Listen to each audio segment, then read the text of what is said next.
New life class में आपका स्वागत है बाबू। देखिए पिछले क्लास में हाइट एंड डिस्टेंस क्या हो गया था, ख़त्म हो गया था। आज न्यू चैप्टर स्टार्ट करने जा रहे हैं बाबू। सुनिए चैप्टर 10 क्या है, वृत्त। कौन सा चैप्टर है, वृत्त है नहीं। चैप्टर का नाम है वृत्त है नहीं। क्लास 10th का आज इसका फर्स्ट वीडियो है, पार्ट 1 है नहीं। देखिए ये चैप्टर एग्ज़ाम के हिसाब से बाबू 6 से 5-6 नंबर, केवल ये चैप्टर की बात करें 5-6 नंबर, एगो 3 नंबर का आएगा, एगो 2 नंबर का आएगा और 1 से 2 क्या आएगा, ऑब्जेक्टिव। 1 से 2 ऑब्जेक्टिव और 3 2 5 और 2 7 नंबर का। कितना नंबर का, 7 नंबर का आएगा। ये एग्जाम में से कितना नंबर का, 7 नंबर का। एगो 3 नंबर का आएगा, एगो 2 नंबर का आएगा और एगो 2 1 नंबर ही आएगा। तो 3 2 5 और 2 7 नंबर। 7 नंबर के लिए चैप्टर दिया है आपको है ना। चलिए तो पहले जानते हैं बाबू वृत्त है ना। आइए स्टार्ट करते हैं, करें ना। आइए देखिए ये है क्या, ये है वृत्त। ये क्या है, वृत्त। वृत्त में ये बीच का जो बिंदु है इसको बोलते हैं क्या, केंद्र। इसको क्या बोलते हैं, केंद्र। अब केंद्र से जितना भी दूरी देख रहे हैं बाबू, ये केंद्र से जो भी दूरी है, देखिए ये दूरी, चाहे ये दूरी, चाहे ये दूरी, चाहे ये दूरी, चाहे ये दूरी, चाहे ये दूरी, सब दूरी आपस में क्या रहता है, बराबर। सब दूरी आपस में क्या रहता है, इसको बोलते हैं त्रिज्या। इसको क्या बोलते हैं, त्रिज्या। इसको केंद्र को डाल देते हैं बाबू कोची से, ओ से, और इसको बोलते हैं त्रिज्या। इसको क्या बोलते हैं, त्रिज्या। किससे, आर से है ना। त्रिज्या को किससे, आर से। तो पहले लिखिएगा वृत्त किसे कहते हैं, लिखिएगा वृत्त, लिखिएगा वृत्त, लिखिएगा वृत्त एक तल के उन बिंदुओं का समूह होता है। वृत्त एक तल के उन बिंदुओं का समूह होता है। वृत्त एक तल के उन बिंदुओं का समूह होता है। वृत्त एक तल के उन बिंदुओं का समूह होता है जो नियत बिंदु से अचर दूरी पर रहता है। वृत्त एक तल के उन बिंदुओं का समूह होता है जो एक नियत बिंदु से अचर दूरी पर होता है। एक नियत बिंदु से अचर दूरी पर होता है। देखिए ये जो नियत बिंदु है ना बाबू, ये नियत बिंदु है। ये बिंदु क्या, नियत माने फिक्स है। नियत मतलब क्या होता है, फिक्स। इससे सभी दूरी आपस में क्या होती है, बराबर। सभी दूरी आपस में क्या होती है, इसे कहते हैं वृत्त। इसे क्या कहते हैं, वृत्त है ना। तो देखिए अगला पॉइंट लिखे, वृत्त जो होता है, वृत्त एक तल के, ये देखिए एक तल है। वृत्त एक तल के उन बिंदुओं का समूह। ये क्या, बिंदु का क्या है, समूह है। बिंदु का समूह है। और बिंदुओं का समूह होता है जहाँ एक नियत बिंदु से, नियत बिंदु से क्या होता है, अचर दूरी क्या होती है, सब बराबर होती है। और जो अचर दूरी होता है उसको क्या कहते हैं, त्रिज्या। तो लिखिएगा अगला पॉइंट लिखिएगा बाबू, नियत। लिखिएगा नियत बिंदु वृत्त का केंद्र होता है। नियत बिंदु क्या होता है, नियत बिंदु वृत्त का केंद्र होता है। क्या होता है, केंद्र होता है। वृत्त का क्या होता है, केंद्र। नियत बिंदु जो होता है वृत्त का क्या होता है, केंद्र। अगला पॉइंट, और अचर दूरी जो है वृत्त और केंद्र और वृत्त की जो बीच की दूरी है उसको क्या कहते हैं, त्रिज्या। उसको क्या कहते हैं, लिखिएगा बाबू, लिखिएगा अचर दूरी, या से लिखिएगा केंद्र और वृत्त के बीच की दूरी। केंद्र और वृत्त के बीच की दूरी, केंद्र और वृत्त के बीच की दूरी को त्रिज्या कहते हैं। केंद्र और बीच की दूरी को, केंद्र और वृत्त के बीच की दूरी को, केंद्र और वृत्त के बीच की दूरी को त्रिज्या कहते हैं। क्या कहते हैं बाबू, त्रिज्या। लिखे केंद्र और वृत्त के बीच की दूरी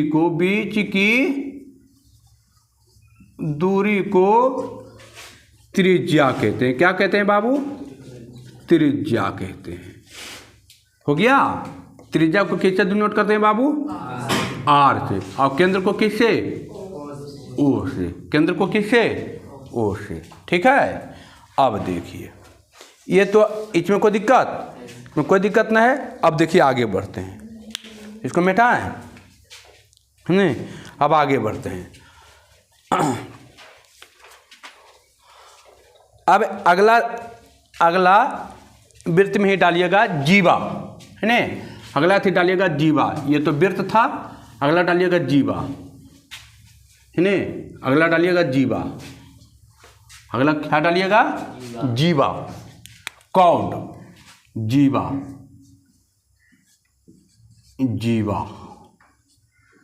है ना। देखिए ये वृत्त है बाबू, देखिए ये है ना वृत्त, ये वृत्त है। अब देखिए वृत्त पर के दो बिंदु को मिलाने वाली रेखाखंड को, वृत्त पर के दो बिंदु को मिलाने वाली रेखाखंड को क्या कहते हैं? जीवा। इसको क्या बोलते हैं? जीवा। इसको क्या बोलेंगे? जीवा। तो कोई दिक्कत? वृत्त के दो भिन्न बिंदुओं को मिलाने वाली रेखा को क्या कहते हैं? लिख सकते हैं। वृत्त लिखेगा, वृत्त पर के दो बिंदुओं को मिलाने वाली रेखाखंड को जीवा कहते हैं। वृत्त पर के दो बिंदुओं को, वृत्त पर के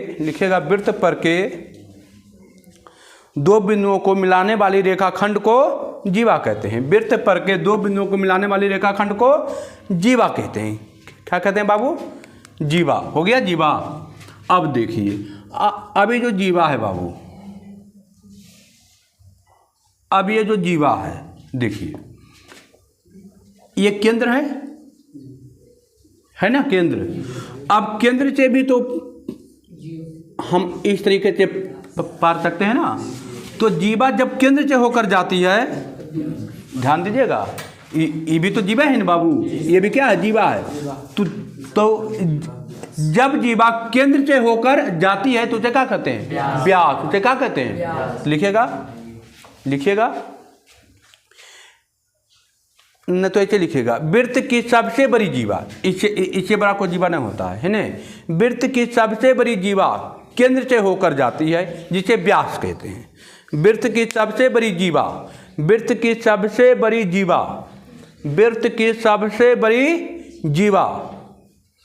जो केंद्र से होकर जाती है उसे व्यास कहते हैं। उसे क्या कहते हैं? व्यास कहते हैं। वृत्त की सबसे बड़ी जीवा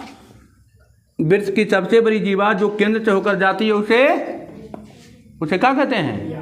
व्यास कहते हैं। वृत्त की सबसे बड़ी जीवा जो केंद्र से होकर जाती है उसे व्यास कहते हैं। अब देखिए तो बाबू, हम बोले थे कि केंद्र है बाबू, तो ई आर और ई भी क्या होगा? आर होगा, क्योंकि हम इतना ही दूरी के बोले थे आर, मतलब व्यास बराबर होता है, व्यास बराबर 2 गुने क्या? त्रिज्या। 2 गुने त्रिज्या। तो व्यास को हम डी से लिखते हैं। कौची से?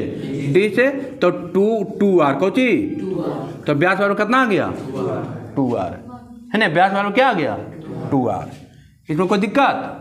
देखिए हम बताए थे अभी कि ये दूरी को आर बोलते हैं, ये दूरी को क्या बोलते हैं? आर बोलते हैं, बोले थे। तो अब इससे हम आगे बढ़ा दिए एक दूरी और, तो ई भी आर हो गया कि नहीं? ई भी क्या हो गया? व्यास हो गया ना। तो वृत्त की सबसे बड़ी जीवा क्या कहलाती है?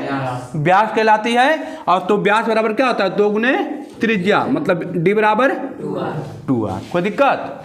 अब देखिए अगला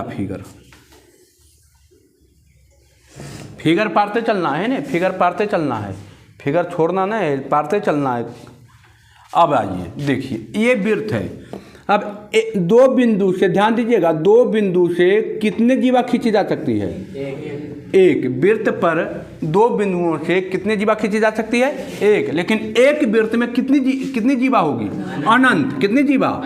अनंत जीवा हो सकते। तो लिखिएगा अगला पॉइंट, लिखिएगा, एक वृत्त में दो बिंदुओं से, एक वृत्त में दो भिन्न बिंदुओं से, एक वृत्त में दो भिन्न बिंदुओं से केवल एक और केवल एक जीवा खींची जा सकती है।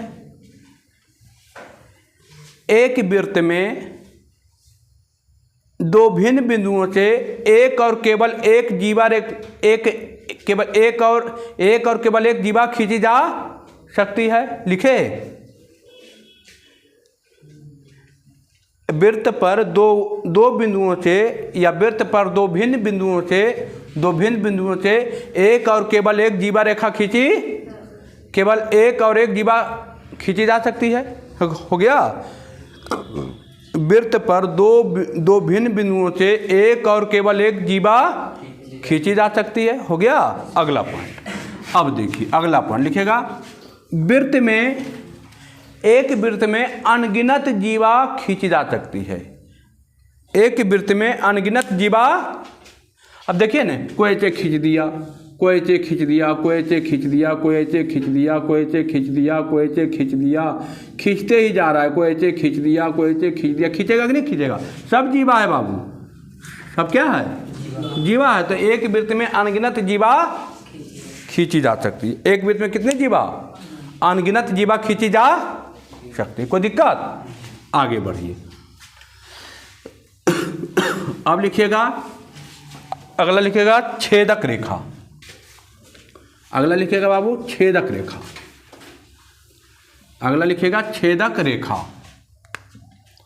अगला लिखिएगा छेदक रेखा। छेदक रेखा। छेदक रेखा क्या है बाबू? देखिए छेदक रेखा, देखिए ये वृत्त है, ठीक है, ये क्या है? वृत्त है, ठीक है।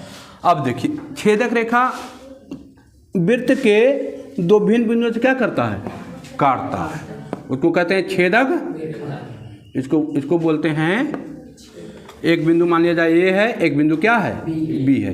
ये दोनों बिंदु को कौन सी काट दिया है? एक अलग रेखा काट दिया ना, तो इसको बोलेंगे छेद कर दिया ना, पूरा छेद कर दिया, मतलब कौन सा रेखा? छेदक रेखा। तो इसको बोलेंगे छेदक रेखा। लिखिएगा बाबू छेदक रेखा। लिखिएगा छेदक रेखा किसे कहते हैं? लिखिएगा, एक रेखा जो वृत्त के दो भिन्न बिंदुओं पर या दो भिन्न बिंदुओं पर प्रतिच्छेद करती है। एक रेखा जो वृत्त के दो भिन्न बिंदुओं पर प्रतिच्छेद करती है, उसे वृत्त का छेदक रेखा कहते हैं, है ना? लिखे, हो गया। एक रेखा जो वृत्त एक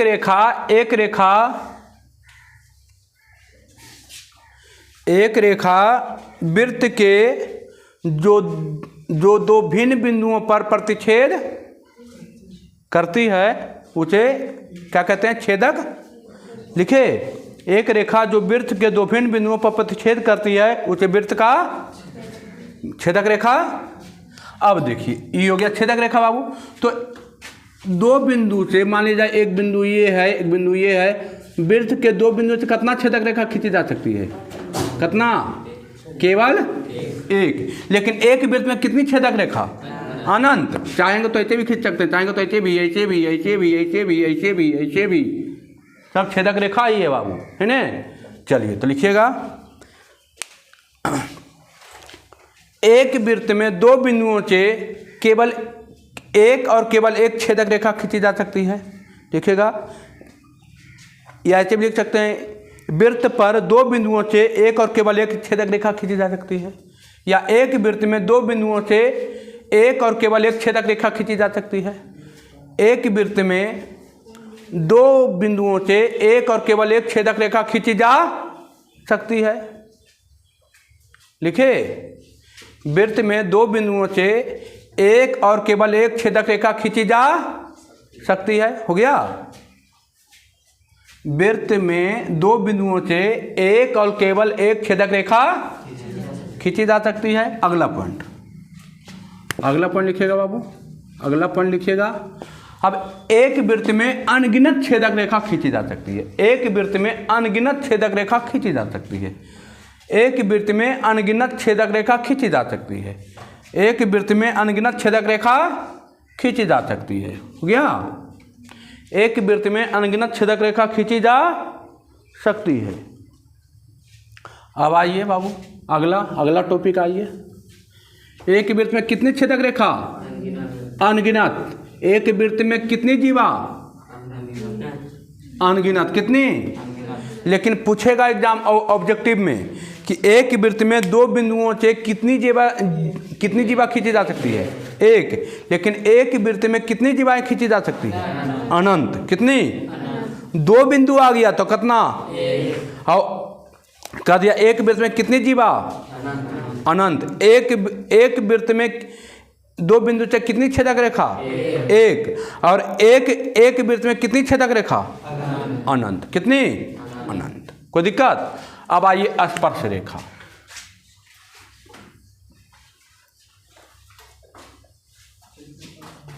स्पर्श रेखा।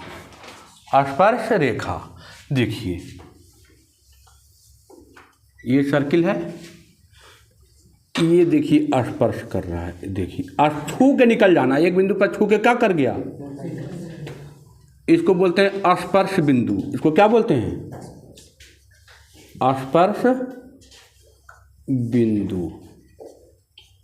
इसको क्या बोलेंगे? स्पर्श। इसको बोलते हैं स्पर्श। मान लिया जाए ए बिंदु से छू के निकला है ना, तो ये हो गया स्पर्श रेखा। ये क्या हो गया? स्पर्श रेखा। यहाँ तो बीच में तो केंद्र रेखा पे करेगा बाबू, है ना। चलिए फिगर पारिए और लिखिए, है ना। लिखिएगा स्पर्श रेखा। लिखिएगा वह रेखा जो वृत्त से केवल एक ही बिंदु पर मिलती है। वह रेखा जो वृत्त से केवल एक ही बिंदु पर मिलती है। बाबू एक ही बिंदु पर मिला है वृत्त से, है ना। वह रेखा जो वृत्त से केवल एक ही बिंदु पर मिलती है तो उसे वृत्त की स्पर्श रेखा कहते हैं। तो उसे वृत्त की स्पर्श रेखा कहते हैं। या वह रेखा जो वृत्त से केवल एक ही बिंदु पर मिलती है उसे वृत्त की स्पर्श रेखा कहते हैं। उसे वृत्त की स्पर्श रेखा कहते हैं। अगला पॉइंट, अब देखिए एक बिंदु पर बाबू, वृत्त के एक बिंदु पर कितनी स्पर्श रेखा खींची जा सकती है? केवल एक। कितना? एक बिंदु से, केवल एक बिंदु से ऐसे कोई खींचेगा एक बिंदु से, कितनी स्पर्श रेखा? एक स्पर्श रेखा खींची जा सकती है। कितनी? एक स्पर्श रेखा। तो लिखिएगा एक वृत्त में एक बिंदु से केवल एक स्पर्श रेखा खींची जा सकती है। वृत्त में एक बिंदु से केवल एक स्पर्श रेखा खींची जा सकती है। वृत्त में एक बिंदु से केवल एक स्पर्श रेखा खींची जा सकती है। वृत्त में एक बिंदु से केवल एक स्पर्श रेखा खींची जा सकती है। हो गया। वृत्त में एक बिंदु से केवल एक स्पर्श रेखा खींची जा सकती है। हो गया। वृत्त में एक बिंदु से केवल एक स्पर्श रेखा खींची जा सकती है। अगला पॉइंट आइए बाबू, अगला पॉइंट क्या कह रहा है? अब कोई कह दिया एक वृत्त में कितनी स्पर्श रेखा खींची जा सकती है? अनंत। कितनी? देखिए कोई चाहेगा ऐसे भी खींच देगा, कोई कहेगा हम ऐसे खींच देंगे, कोई आएगा कहेगा हम ऐसे खींचेंगे, कोई आएगा कहेगा हम ऐसे खींचेंगे, कोई आएगा कहेगा हम ऐसे खींचेंगे। खींचेगा कि नहीं खींचेगा? कोई कहेगा हम ऐसे खींचेंगे। खींचिए जैसे मन है उसे। तो एक वृत्त में कितनी स्पर्श रेखाएं? अनंत। कितनी स्पर्श रेखाएं? लिखिएगा एक वृत्त में अनगिनत स्पर्श रेखा खींची जा सकती है। एक वृत्त में अनगिनत स्पर्श रेखा खींची जा सकती है। एक वृत्त में अनगिनत स्पर्श रेखा खींची जा सकती है। एक वृत्त में अनगिनत स्पर्श रेखा खींची जा सकती है। एक वृत्त में अनगिनत स्पर्श रेखा खींची जा सकती है। एक वृत्त में अनगिनत स्पर्श रेखा खींची जा सकती है। एक वृत्त में अनगिनत स्पर्श रेखा खींची जा सकती है। हो गया। यहाँ तक कोई दिक्कत? चलिए आगे बढ़ते हैं। अब देखिए बाबू, अब स्टार मार मार के लिखिएगा। कुछ इम्पोर्टेंट पॉइंट है जो आपको पूछ दिया, हो सकता है मे बी नहीं भी पूछ सकता है और पूछ भी सकता है। लिखिए, देखिए दो वृत्त जो है बाबू, देखिएगा एक वृत्त इधर है और एक वृत्त इधर है। मान लीजिए दो, देखिए वृत्त अच्छा नहीं खिंचाया है ना, आइए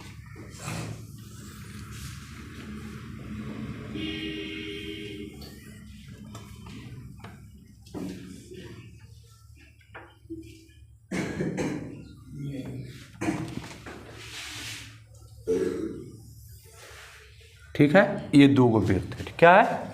दो गो वृत्त। अब इसमें पूछेगा आपको, कह दिया दो वृत्त बाह्य रूप से कैसे स्पर्श कर रहा है, बाहर से दो वृत्त बाह्य रूप से स्पर्श करता है तो कितनी उभयनिष्ठ रेखा खींची जा सकती है। देखिए उभयनिष्ठ मतलब दोनों में शामिल हो, कितने में शामिल हो, तो दोनों में। तो देखिए एक रेखा देखिए बीचों बीच खिंचाएगा बाबू, दोनों में शामिल, इसमें भी शामिल है। और एक रेखा देखिए ऊपर से हम खींच सकते, ऐसे करके हल्का सा तिरछा कर दीजिए, ऐसे है ना, उभयनिष्ठ है ना, दोनों में सटा हुआ एक रेखा नीचे, कितने रेखा, और कोई रेखा खींच सकता है बीच में उभयनिष्ठ।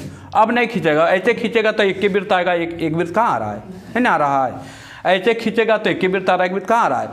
मतलब जब दो वृत्त एक दूसरे से बाह्य रूप से क्या करे, स्पर्श करता है, तो उसमें कितनी उभयनिष्ठ रेखा खींची जा सकती है, 3। लिखिएगा, लिखिएगा जब दो वृत्त बाह्य रूप से, जब दो वृत्त बाह्य रूप से स्पर्श करती है, जब दो वृत्त एक दूसरे को बाह्य रूप से स्पर्श करती है, जब दो वृत्त एक दूसरे को बाह्य रूप से स्पर्श करती है तो 3 उभयनिष्ठ रेखा खींची जा सकती है,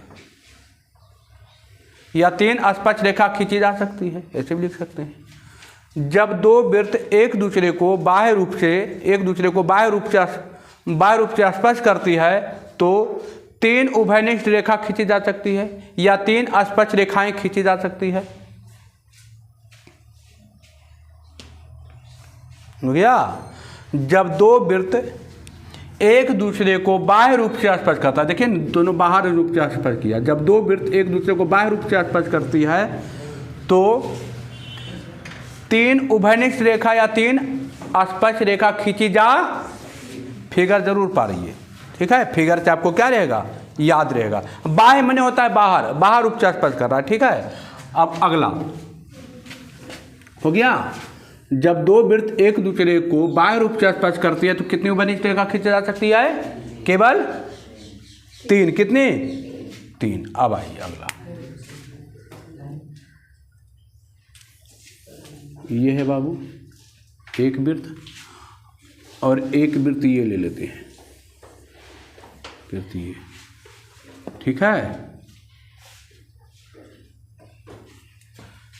देखिए है ना।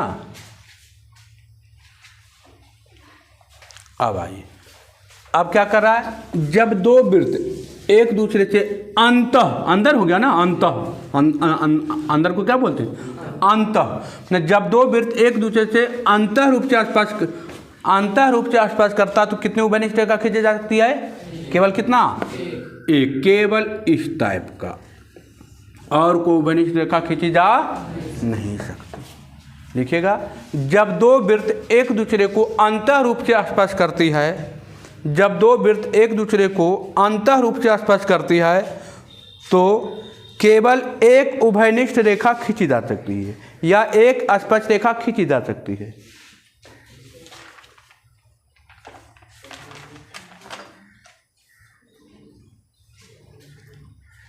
या जब दो वृत्त एक दूसरे को अंतः रूप से स्पर्श करती है, जब दो वृत्त एक दूसरे को अंतः रूप से स्पर्श करती है तो एक उभयनिष्ठ रेखा खींची जा सकती है, या एक स्पर्श रेखा खींची जा सकती है। कितनी स्पर्श रेखा खींची जा सकती है, एक, ठीक है। अगला, अगला बाबू गया, मिटाएं, चलिए अब आइए देखिए, एक वृत्त ये है बाबू और एक वृत्त ये है। ये तो उभयनिष्ठ नहीं है, एक दूसरे से स्पर्श नहीं कर रहा है, एक दूसरे से स्पर्श नहीं कर रहा है। तो अब कितनी उभयनिष्ठ रेखा खींची जा सकती है? देखिएगा, एक उभयनिष्ठ रेखा इधर से ऐसे चाहेंगे, एक उभयनिष्ठ रेखा हुआ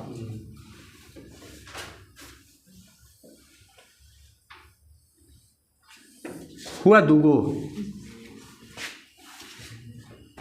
हुआ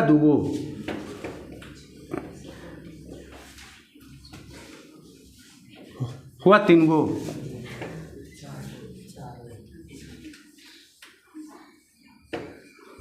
कितना उभयनिष्ठ रेखा? चार। कितना उभयनिष्ठ रेखा? चार। लिखिए, जब दो वृत्त एक दूसरे को स्पर्श नहीं करती है ना, लिखेगा, जब दो वृत्त एक दूसरे को स्पर्श नहीं करती है तो चार उभयनिष्ठ रेखा खींची जा सकती है। जब दो वृत्त एक दूसरे को स्पर्श नहीं करती है तो चार उभयनिष्ठ रेखा खींची जा सकती है। जब दो वृत्त एक दूसरे को स्पर्श करती है तो चार उभयनिष्ठ रेखा खींची जा सकती है या चार स्पर्श रेखा खींची जा सकती है।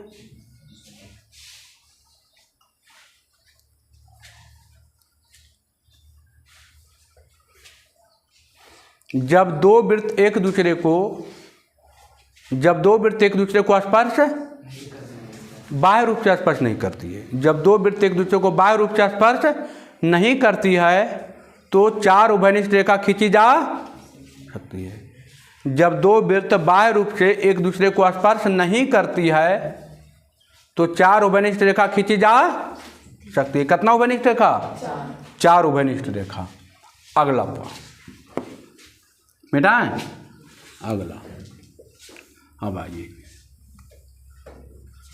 अब देखिए, एक वृत्त ये है बाबू, है ना, एक वृत्त ये है। जब एक वृत्त दूसरे वृत्त के क्या है? अंदर है ना। जब एक वृत्त या जब दो वृत्त अंतः रूप से स्पर्श नहीं करता है तो एक भी उभयनिष्ठ रेखा खींचा नहीं जा सकता। पूछा हुआ क्वेश्चन है बाबू, ये पूछा हुआ क्वेश्चन है, चलते ध्यान देने योग्य है ना। लिखिएगा, जब दो वृत्त एक दूसरे के, जब दो वृत्त जब दो वृत्त एक दूसरे के अंदर, जब एक वृत्त दूसरे वृत्त का अंदर हो, लिखिएगा, जब एक वृत्त दूसरे वृत्त का अंदर हो और स्पर्श नहीं करता है तो उसे एक भी उभयनिष्ठ रेखा खींचा नहीं जा सकता। एक वृत्त के अंदर दूसरे वृत्त हो, इसमें उभयनिष्ठ रेखा नहीं खींची जा सकती। या जब दो वृत्त एक दूसरे के अंदर हो जो स्पर्श नहीं करता है तो उसमें एक भी उभयनिष्ठ रेखा खींचा नहीं जा सकता। लिखे, हो गया। जब दो वृत्त एक दूसरे के अंदर हो जो स्पर्श नहीं करता है, जब दो वृत्त एक दूसरे के अंदर हो तो स्पर्श नहीं करता है तो एक भी उभयनिष्ठ रेखा खींचा नहीं जा सकता। हो गया, कोई दिक्कत है? चलिए, अब देखिए है थ्योरम। अब क्या है? थ्योरम। तो एगो पढ़ा देते हैं थ्योरम, है ना। थ्योरी कल 20 मिनट चलेगी, थ्योरी क्या हो जाएगी? ख़त्म हो जाएगी। 20 मिनट का बचा हुआ थ्योरी मात्र, है ना। चलिए आइए एगो परिमेय पढ़ा देते हैं। परिमेय नंबर फर्स्ट लिखेगा, परिमेय लिखिएगा बाबू, लिखिएगा, वृत्त के किसी बिंदु पर, वृत्त के किसी बिंदु पर, वृत्त के किसी बिंदु पर स्पर्श रेखा स्पर्श बिंदु पर खींची गई त्रिज्या पर लंब होती है। वृत्त के किसी बिंदु पर, वृत्त के किसी बिंदु पर की स्पर्श रेखा वृत्त के किसी बिंदु पर की स्पर्श रेखा स्पर्श बिंदु पर खींची गई त्रिज्या पर लंब होती है। खींची गई त्रिज्या पर लंब होती है। खींची गई त्रिज्या पर लंब होती है। खींची गई त्रिज्या पर लंब होती है। खींची गई त्रिज्या पर लंब होती है। या करके एक वाव लिखिएगा, या करके लिखिएगा, या करके लिखे। वृत्त के किसी बिंदु पर की स्पर्श रेखा स्पर्श बिंदु पर खींची गई त्रिज्या पर लंब होती है। या करके लिखिएगा। वृत्त की स्पर्श रेखा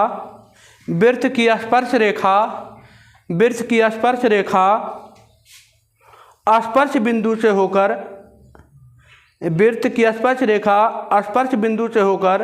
जाने वाली त्रिज्या पर लंब होती है।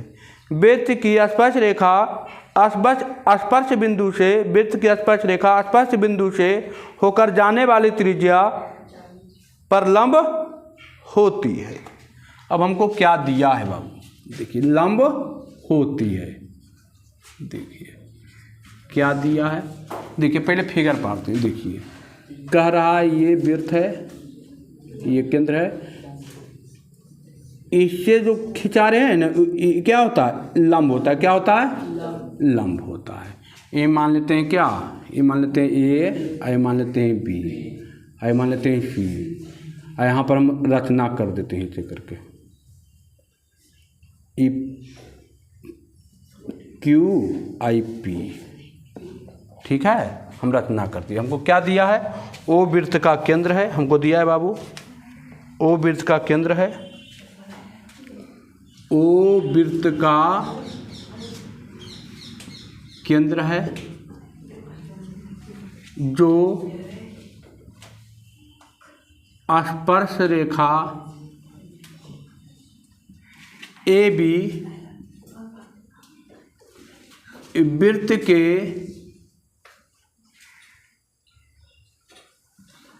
सी बिंदु से स्पर्श करता है। सी बिंदु से स्पर्श करता है।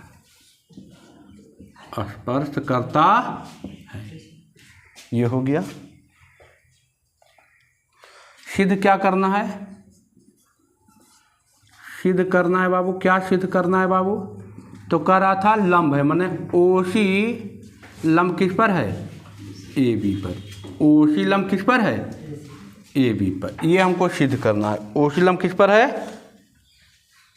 ओसी लंब किस पर है, ए बी पर। आइए तो हम लिखते हैं पहले रचना। रचना क्या किए थे, रचना किए बाबू, ओ से पी क्यू क्या किया, एक रेखा खींचा, खींचा ना, तो लिखेंगे ओ पी रेखा वृत्त के, ओ बी रेखा ओपी रेखा खींचा जो ओबी रेखा, ओपी रेखा खींचा जो ए बी, ओ से लिखते हैं, ओ से ओपी रेखा खींचा, ठीक है, ओपी रेखा खींचा जो वृत्त के क्यू पर काटता है। क्यू पर काट रहा है ना। आइए अब आते हैं परमाण। अब क्या आते हैं, परमाण।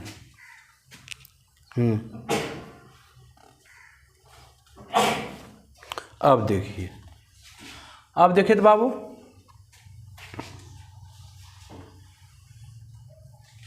देखिए तो बाबू, ये क्या है, यहाँ से यहाँ तक ये है क्या, त्रिज्या। ये क्या होगा, यहाँ से यहाँ तक होगा त्रिज्या। तो ओ क्यू जो है, ओ क्यू ओ पी से बड़ा होगा कि नहीं, ओ पी होगा बड़ा, ओ पी तो बड़ा होगा ना, ओ क्यू क्या होगा, छोटा। अच्छा, ओ सी क्या होगा, ओ सी हम लिख सकते हैं कि ओ सी और ओ क्यू दोनों बराबर होगा। काहे, दोनों त्रिज्या है बाबू, ई भी केंद्र से वृत्त पर है, आई भी केंद्र से कहाँ पर है, वृत्त पर, तो दोनों क्या होगी, बराबर होगी। और क्या कहलाएगी, क्या कहलाएगी? तो OC जब OQ बराबर है, आई दोनों बराबर है, तो OC से बड़ा होगा ना OP, होगा कि नहीं? OP क्या होगा? होगा बड़ा। और अच्छा, तब तो ये छोटा हो गया ना, ये न्यूनतम रेखा हो गया ना, ये तो बड़ा हो गया ना। तो न्यूनतम रेखा जो होता है वृत्त पर क्या होता है? लंब होता है। लिखिएगा यहाँ पर, है ना, लिखिएगा यहाँ पर बाबू, यहाँ पर लिखिएगा, यहाँ पर लिखिएगा, तो लिखिएगा एक बिंदु और किसी रेखा के बीच, एक बिंदु और किसी रेखा के बीच, एक बिंदु और किसी रेखा के बीच, एक बिंदु और किसी रेखा के बीच की न्यूनतम दूरी, एक बिंदु और किसी रेखा के बीच की न्यूनतम दूरी लिखे, न्यूनतम दूरी उस बिंदु से रेखा पर लंब होती है, उस बिंदु से रेखा पर लंब होती है, उस बिंदु से रेखा पर लंब होती है, उस बिंदु से रेखा पर क्या होती है? लंब होती है। लिखे, एक बिंदु और किसी रेखा के बीच की न्यूनतम दूरी उस बिंदु से रेखा पर लंब होती है, रेखा पर क्या होती है? लंब होती है। यही तो लाना था बाबू, रेखा पर क्या होना चाहिए? लंब होना चाहिए। तो OC लंब किस पर है? AB पर। बस वो लाइन लिखवाना था, हो गया प्रूफ। इसलिए लिख दीजिए, इसलिए OC, इसलिए बाबू, इसलिए OC लंब है किस पर? AB पर। इसलिए OC लंब किस पर है? AB पर। मतलब त्रिज्या जो होगा केंद्र से क्या होगा? लंब होगा। चलिए, त्रिज्या जब आपस में कितना डिग्री बनाता है? वृत्त पर कितना डिग्री बनाता है? 90 डिग्री। लंब मतलब कितना डिग्री? 90 डिग्री। अब यहीं से कोई ऐसे स्पर्श रेखा खींच दे बाबू, यहीं से कोई ऐसे खींच दे, और यहाँ से कोई स्पर्श रेखा ऐसे खींच दे, तो ये कितना डिग्री बनाएगा? 90 डिग्री। कितना डिग्री? कोई यहाँ से ऐसे खींच दे और यहाँ से ऐसे, तो कितना डिग्री बनाएगा? 90 डिग्री। क्योंकि सब क्या न्यूनतम दूरी है ना, तो क्या होगी? न्यूनतम दूरी क्या होती है? लंब होती है। लंब मतलब कितना डिग्री? 90 डिग्री। ये आपका थ्योरम नंबर क्या था? पहला। एक थ्योरम आओ है ना, जो अगला क्लास में पढ़ा देंगे, ठीक है। मुश्किल से 10 से 15 मिनट का क्लास और बच रहा है, ठीक है। आज यहीं तक रहने देते हैं, ठीक। कोई दिक्कत है नहीं? कोई दिक्कत? घर पर इसको जाके बढ़िया से पढ़ना है, ठीक है। कोशिश करेंगे कि कल क्या करें, कुछ थ्योरी भी पढ़ा दें और कुछ क्वेश्चन भी करवा दें, ठीक है। तो लमसम 10-15 को क्वेश्चन होगा, ज़्यादा क्वेश्चन नहीं होगा, 10 से 15 क्वेश्चन होगा, ठीक है। 10 से 15 क्वेश्चन होगा, तो कोशिश करेंगे 5-7 को क्वेश्चन भी चला दें, और कुछ थ्योरी तो 10 मिनट में ख़त्म हो जाएगा, है नहीं। तो आप लोगों के वीडियो कैसा लगा बाबू, कमेंट करके जरूर बताएं, और ज़्यादा से ज़्यादा अपने दोस्तों को शेयर करें, ठीक है। ठीक है बाबू, धन्यवाद।